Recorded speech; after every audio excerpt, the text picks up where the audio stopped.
Assalamualaikum warahmatullahi wabarakatuh. Selamat malam semuanya. Saya Aditya Wipradana dari kelas Artificial Intelligence C. Pada video kali ini, saya akan menjelaskan mengenai program yang saya gunakan untuk tugas laporan akhir dari mata kuliah Artificial Intelligence. Program yang saya gunakan yaitu sistem pakar diagnosa penyakit dan hama pada tanaman cabai dan bawang. Sebelum saya membahas mengenai program tersebut, pertama saya akan menjelaskan mengenai apa itu sistem pakar dan apa itu artificial intelligence. Yang pertama, kecerdasan buatan. Menurut Simon, pada tahun 1987, kecerdasan buatan atau artificial intelligence merupakan kawasan penelitian, aplikasi, dan instruksi yang terkait dengan pemrograman komputer untuk melakukan suatu hal yang dalam pandangan manusia adalah cerdas. Sedangkan menurut Ensiklopedia Britannica, kecerdasan buatan merupakan cabang dari ilmu komputer yang dalam merepresentasi pengetahuan lebih banyak menggunakan bentuk simbol-simbol daripada bilangan dan memproses informasi berdasarkan metode heuristik atau dengan berdasarkan sejumlah aturan. Komponen kecerdasan buatan. Untuk membangun aplikasi kecerdasan buatan, ada dua bagian utama yang sangat dibutuhkan, yaitu basis pengetahuan atau knowledge base dan motor inferensi atau inference engine. Knowledge base berisi fakta-fakta teori, pemikiran, dan hubungan antara satu dengan yang lainnya. Sedangkan motor inferensi yaitu kemampuan menarik kesimpulan berdasarkan pengalaman.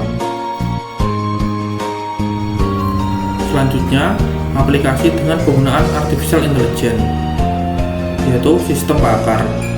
Menurut Maribin tahun 1992, sistem pakar adalah sistem perangkat lunak komputer yang menggunakan ilmu, fakta, dan teknik berpikir dalam pengambilan keputusan untuk menyelesaikan masalah-masalah yang biasanya hanya dapat diselesaikan oleh tenaga ahli dalam bidang yang bersangkutan. Dalam penyusunannya, sistem pakar mengombinasikan kaidah-kaidah penarikan kesimpulan dengan basis pengetahuan tertentu yang diberikan oleh satu atau lebih pakar dalam bidang tertentu. Selanjutnya, komponen sistem pakar. Pada sistem pakar terdapat 4 komponen, yaitu yang pertama, basis pengetahuan. Basis pengetahuan merupakan inti dari suatu sistem pakar, yaitu berupa representasi pengetahuan dari pakar. Basis pengetahuan tersusun atas fakta dan kaidah. Fakta adalah informasi tentang objek, peristiwa, atau situasi. Kaidah merupakan cara untuk membangkitkan suatu fakta baru dari fakta yang sudah diketahui. Menurut Goddard tahun 1986, dalam kami, basis pengetahuan merupakan representasi dari seorang pakar yang kemudian dapat dimasukkan dalam bahasa pemrograman khusus untuk kecerdasan buatan.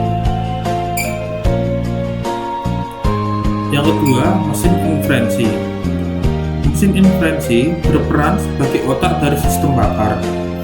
Mesin inferensi berfungsi untuk memandu proses penalaran terhadap suatu kondisi berdasarkan pada basis pengetahuan yang tersedia. Yang ketiga, yaitu basis data. Basis data terdiri dari semua fakta yang diperlukan, di mana fakta-fakta tersebut digunakan untuk memenuhi kondisi dari kaidah-kaidah dalam sistem. Basis data menyimpan semua fakta-fakta, baik fakta dari awal pada saat sistem mulai beroperasi, maupun fakta-fakta yang diperoleh pada saat proses penarikan kesimpulan sedang dilaksanakan. Basis data digunakan untuk menyimpan data, hasil observasi, dan data lain yang dibutuhkan selama pemrosesan. Dan yang terakhir yaitu antarmuka pemakai atau user interface. Fasilitas ini digunakan sebagai perantara komunikasi antara pemakai dengan sistem. Selanjutnya yaitu inferensi berbasis aturan. Ada 2 pendekatan dalam menyusun mekanisme inferensi berbasis aturan, yaitu 1. Penalaran mundur atau backward chaining, pelacakan ke belakang yang memulai penalarannya dari sekumpulan hipotesa menuju fakta-fakta yang mendukung hipotesa tersebut. Dan kedua, penalaran maju. pelacakan ke depan yang merupakan kebalikan dari pelacakan ke belakang, yaitu memulai dari sekumpulan data dan menuju kesimpulan. Kemudian saya akan menuju kasus yang saya bahas. Pada tugas ini, kasus yang saya ambil adalah sistem bakar diagnosa hama dan penyakit pada bawang dan cabai, yang dimana pada sistem bakar ini kita bisa melakukan diagnosa penyakit apa saja yang telah menyerang pada tanaman bawang dan cabai berdasarkan pada gejala-gejala yang ada. Metode artificial intelligence yang dipakai pada sistem bakar ini. Metode artificial intelligence yang digunakan dalam kasus sistem bakar ini yaitu metode forward chaining. Pelacakan dimulai dari informasi, masukan, dan selanjutnya mencoba menggambarkan kesimpulan. Pelacakan ke depan mencari fakta yang sesuai dengan bagian if dari aturan if then. Forward chaining adalah teknik pencarian yang dimulai dengan fakta yang diketahui, kemudian mencocokkan fakta-fakta tersebut dengan if dari rules if then. Bila ada fakta yang cocok dengan bagian if, maka rule tersebut dieksekusi. Bila sebuah rule dieksekusi, maka sebuah fakta baru ditambahkan ke dalam database. Setiap kali pencocokan dimulai dari rule teratas. Hasil. Untuk hasil dari sistem bakar ini akan saya jelaskan langsung ke dalam programnya. Ini merupakan program yang saya gunakan untuk tugas akhir dari laporan mata kuliah Artificial Intelligence. Saya menggunakan program sistem bakar diagnosa hama dan penyakit tanaman bawang merah dan cabai. Pada sistem bakar ini kita bisa melakukan diagnosa penyakit serta melihat daftar penyakit. Namun sebelum itu, saya akan menunjukkan basis pengetahuan yang ada pada sistem bakar ini. Pertama, kita bisa masuk sebagai admin untuk melihat isi dari basis pengetahuan tersebut.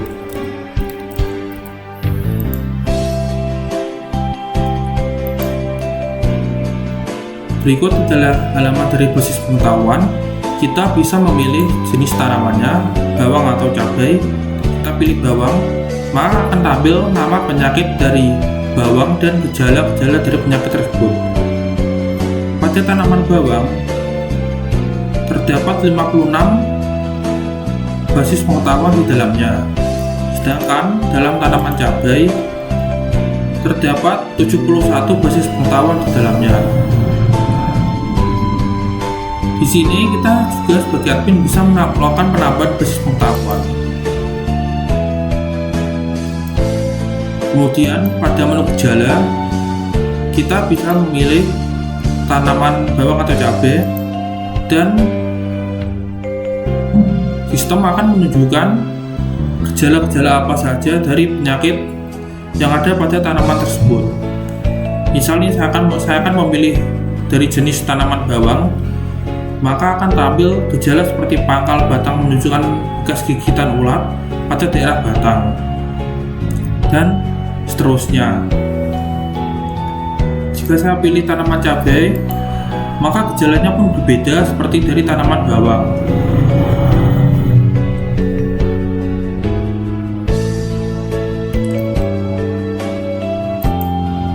Kemudian daftar hama dan penyakit.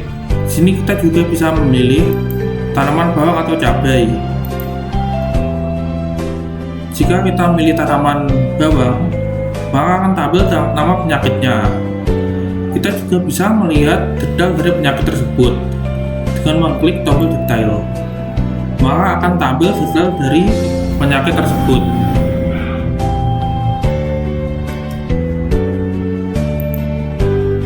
Begitu juga dengan tanaman cabai. Jika kita pilih detailnya, maka akan tampil detail dari penyakit tersebut, tanaman tersebut. Oke, selanjutnya saya akan melanjutkan diagnosa penyakit pada tanaman cabai maupun tanaman bawang. Pertama, kita harus melakukan output dulu dan masuk ke menu diagnosa penyakit. Pada jenis tanaman kita pilih mau tanaman bawang atau tanaman cabai. Lalu kita bisa memilih gejala apa yang terjadi, misal pada akar warna jaringan coklat, akar membusuk, dan akar menjadi kecoklatan. Lalu kita pilih cek penyakit, maka akan tampil hasil dari diagnosa tersebut.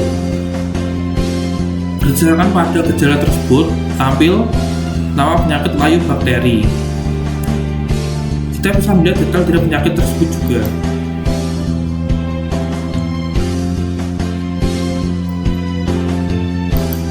Kemudian jika saya pilih bawang yang mencoba memilih gejala pangkal batang dan melakukan cek penyakit,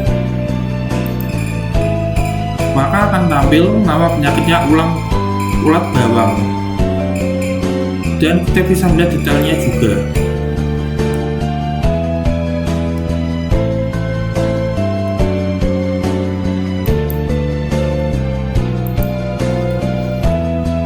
Diagnosa penyakit ini berdasarkan pada basis pengetahuan yang ada pada halaman admin tadi. Kemudian pada menu daftar penyakit, sama seperti pada menu yang ada pada admin tadi, kita bisa memilih tanaman bawang maupun tanaman cabai dan akan tampil daftar nama penyakit dari tanaman tersebut. Serta kita juga bisa melihat rincian dari penyakit yang ada pada tanaman tersebut. Sekian pembahasan yang dapat saya berikan dari laporan akhir mata kuliah Artificial Intelligence. Saya mohon maaf jika penjelasan yang saya berikan masih kurang jelas dan bahasa yang saya gunakan masih terdengar membingungkan. Terima kasih. Selamat malam. Wassalamualaikum warahmatullahi wabarakatuh.